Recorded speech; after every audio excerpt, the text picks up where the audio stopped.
Hello everyone, welcome to another indie game first look. This is DarkChiron, and we're talking about Graveyard Keeper this time, developed by Lazy Bear Games. When I did a video recently discussing what's my favorite video game genre, this game is pretty much exactly what I was talking about. So this game is right up my alley, so I will be, of course, incredibly biased about how awesome this game is. I'm very excited to talk about it. So what is the game? It obviously has a very strange name. Well, it turns out that your character is in a modern day city, a little bit too obsessed with his cell phone, and ends up getting hit by a car. He has a nice hallucination with the man with the red eye, and is tasked with being the graveyard keeper for this small medieval village. What does that involve? Well, obviously, it involves you having corpses brought to your home by a talking donkey, which is weird right off the bat, right? You also have a best friend of a talking skull that you have to dig up, who is supposed to be your advisor, but he seems to have just as much of a lack of knowledge of what's going on that you do, and he kind of acquires more and more information as time goes on. But that's beyond the point. So, what does this game involve? Well, you grab the corpse, you take him to the autopsy table, and you do some highly morally questionable things. You can carve meat and blood and just a whole host of other objects off of this corpse to keep for your own inventory, which is desecration of the dead, which is probably not a good idea. And the game tells you that too as well, because all the bodies that you get have quality. They have a quality to them, like how much of them is good and how much of them is bad. And when you cut pieces out, the piece might be the piece that was good, and the piece might be a piece that was bad. And you're kind of just rolling the dice and seeing what you get. On top of that, every time you cut the corpse, you can horribly screw up the surgery. And if you do that, then they get more bad points put on them. And why do you care about that at all? Well, you have to do something with these bodies, right? And that's the graveyard part. So you have to go dig graves for these bodies and put them in it. But each gravesite has a score. The score is initially based off of how bad the body is. So if you mangle a body horribly, then their gravesite is going to be incredibly negative in score and drag down the entire appeal of your graveyard. But you can kind of offset that with tombstones and nice fencing around the gravesite. And this matters because on top of being the graveyard keeper, you apparently are also the preacher for the local church.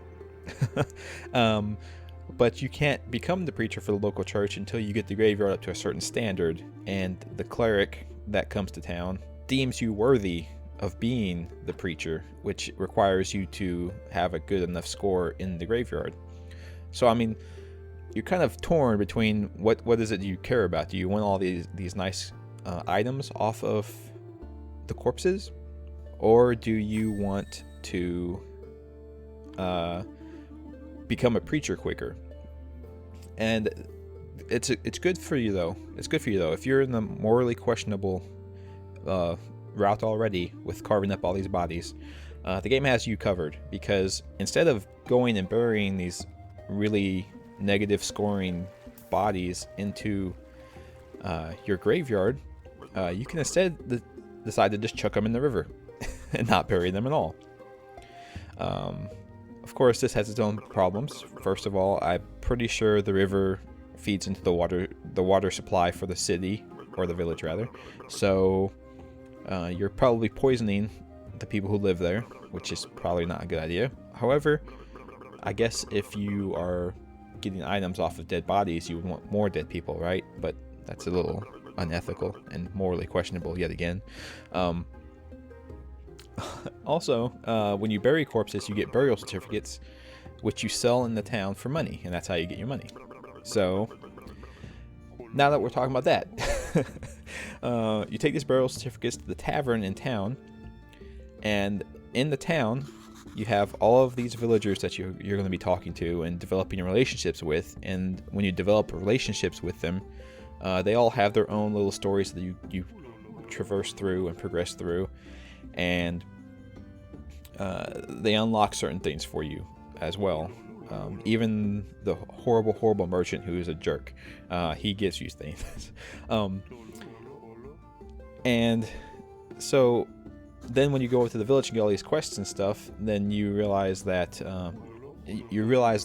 all of these people have their own things that they need from you. So those are all different paths that you can take in progression to get to where you can give them what they want.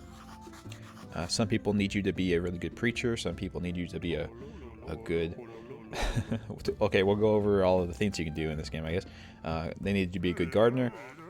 Some of the people need you to be good at your smithing of items. Some people need you to be good at woodworking or gathering. All kinds of things. And the worst of all the lot is, of course, since we're in medieval times, right? Or I guess we're the Dark Ages, technically speaking. The Spanish Inquisition is here, complete with high inquisitors and witch burnings at the hill next to your house. And you can be friends with the Inquisition if you want. I did decide not to, but you can be friends with them if you feel like it. I'm not sure what the negative benefit of that is, but perhaps you don't want if you're taking the incredibly morally questionable route, maybe you don't want the Inquisition looking into you. That might be bad.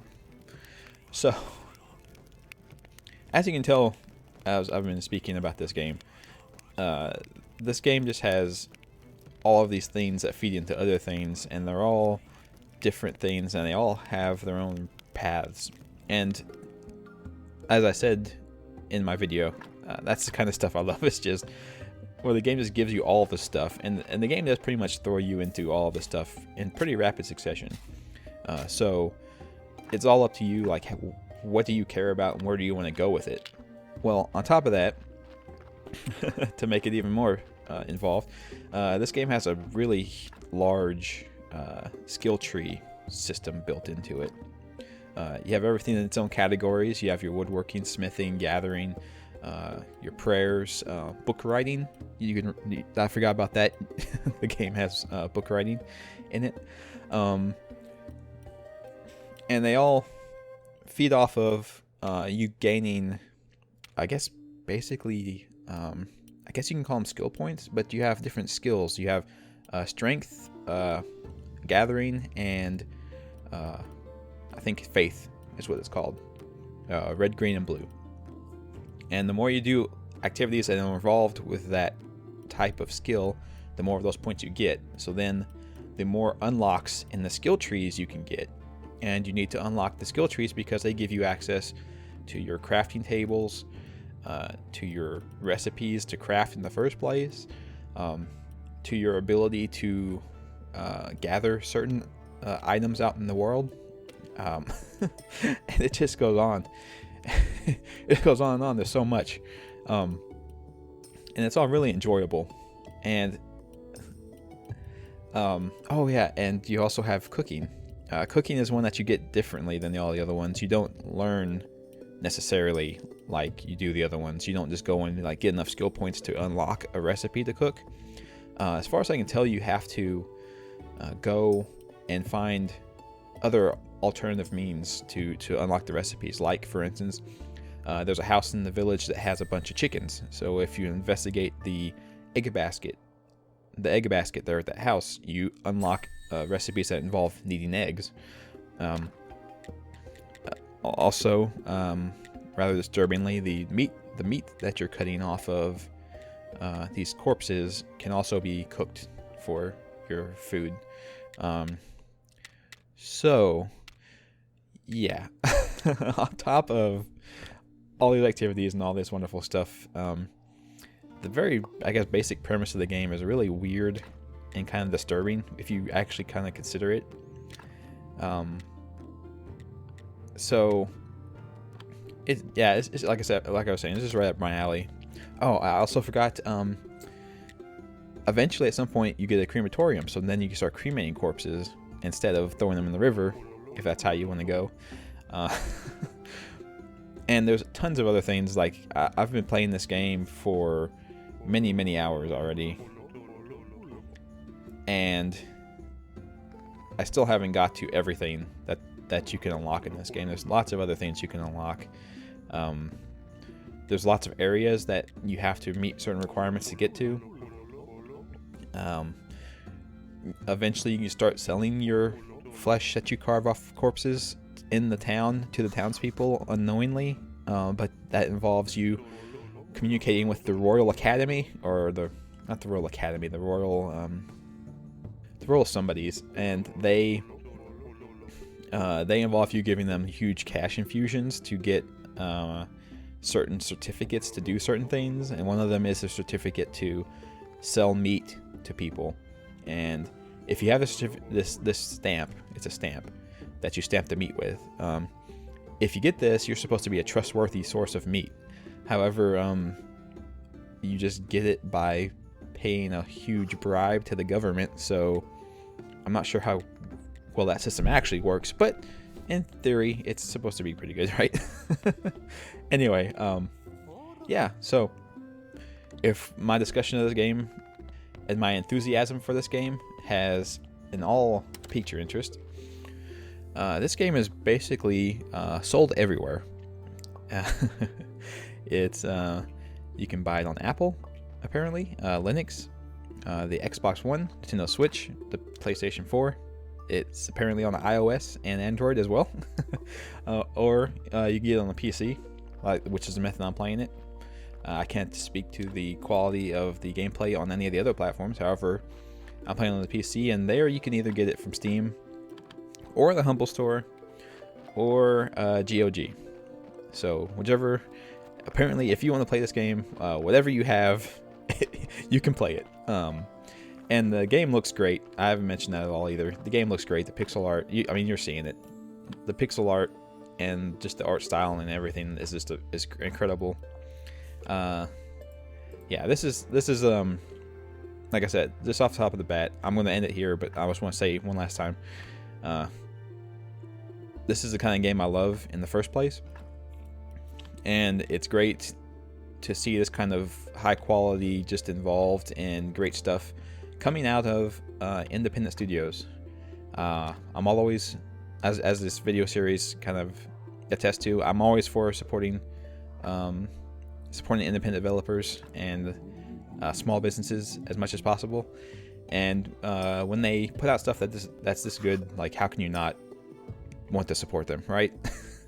Anyway, that's my glowing recommendation for this game. I hope you all have a great day, and I'll see you next time.